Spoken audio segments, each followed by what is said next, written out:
केंद्र सरकार के रवैये से एक बात तो स्पष्ट हो गई कि वास्तव में राजनेता लोगों को लोग कहते थे कि राजनेता मूर्ख होते हैं, उल्लू होते हैं, और ये समझ में आ गई कि उल्लू होते हैं, इनको कोई भी बरगला सकता है। एक मामूली सा एक व्यक्ति जो सिविल सेवा जैसी एक महान सेवा है, इसको एक मैनेजमेंट के एप्टीट्यूड से उसका पोषण कर रही है और सरकार मान रही है। मुझे तो आश्चर्य होता है कि इस देश में मैं पैदा क्यों लिया, आत्महत्या करके मरने क्यों ना जाऊँ मैं। ऐसे मूर्ख सरकार के लिए हम लोग क्यों जिंदा हैं? हम सबको मर जाना चाहिए, आत्महत्या कर लेनी चाहिए। हमारी मांगों में ये है ही नहीं इंग्लिश को लेकर। हमारा धरना था कि मैनेजमेंट के एप्टीट्यूड सीसेट जो सिविल सेवा की मूल भावना के विपरीत है, उसको खत्म कर रहा है, उसको हटाओ। उसको हटाने से सिविल सेवा अपने आप में उसका सुधार होगा और सारी भाषाओं का स्थान मिलेगा वहाँ। जितेंद्र सिंह ने राज्यसभा में और लोकसभा में जो स्टेटमेंट दिया है, वो स्टेटमेंट हम लोग के आंदोलन से जुड़ाव नहीं रखता है, क्योंकि हम लोग ने पूरे सीसेट को हटाने की मांग रखी थी।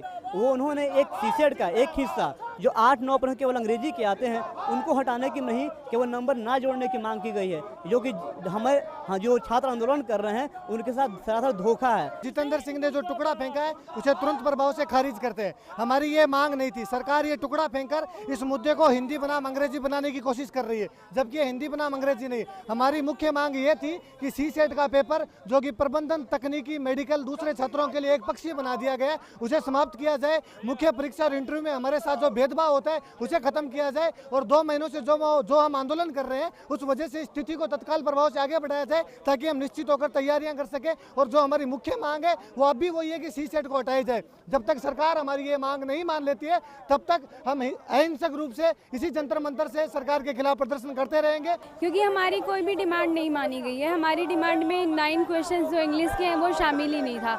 हमारा डिमांड सिर्फ यही था कि सीसेट वापस लेना है। उन्होंने यही कहा है कि जो अंग्रेजी के 9 और 8 या 9 क्वेश्चंस आते हैं सीसेट में, उसके मार्क्स नहीं जोड़े जाएंगे।